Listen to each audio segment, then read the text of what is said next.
আসছে নতুন ধারাবাহিক দেবীবরণ। এক এক করেই সামনে আসছে নতুন ধারাবাহিকগুলো। ধারাবাহিকের কাস্টিং থেকে শুরু করে ধারাবাহিকের নাম। সম্প্রতি জি বাংলায় একসাথেই শুরু হতে চলেছে দুইটি নতুন ধারাবাহিক, অমর সঙ্গী এবং কাজল নদীর জলে। এছাড়াও স্টার জলসায় শুরু হচ্ছে নতুন ধারাবাহিক তেঁতুল পাতা। তেঁতুল পাতার পর স্টার জলসায় আসছে আরো বেশ কয়েকটি জনপ্রিয় প্রোডাকশন হাউজের নতুন ধারাবাহিক। অন্যদিকে জি বাংলায় আসছে যিশু উজ্জ্বল সেনগুপ্ত প্রোডাকশন হাউজের নতুন ধারাবাহিক।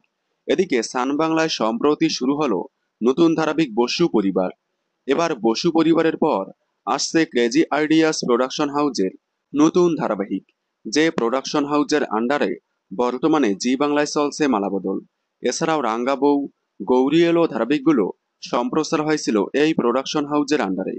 সান বাংলার আসন্ন ক্রেজি আইডিয়াস প্রোডাকশন হাউজের নতুন ধারাবাহিকে প্রধান নায়ক নায়িকার চরিত্রে দেখা যাবে জনপ্রিয় অভিনেত্রী অ্যানমেরি টম এবং জনপ্রিয় অভিনেতা সিদ্ধার্থ সেনকে। এদের দুজনকে এর আগে ফাগুনের মোহনা ধারাবাহিকে দেখা গিয়েছিল। শোনা যাচ্ছে প্রোডাকশন হাউস এই ধারাবাহিকটির নাম রেখেছে দেবীবরণ। খুব শীঘ্রই প্রোমো আসতে চলেছে সান বাংলার পর্দায়।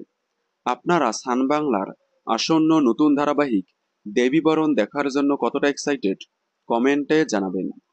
বিনোদন জগতের সকল আপডেট সবার আগে পেতে চ্যানেলটি সাবস্ক্রাইব করে পাশে থাকা বেল আইকনে ক্লিক করে রাখুন। ধন্যবাদ।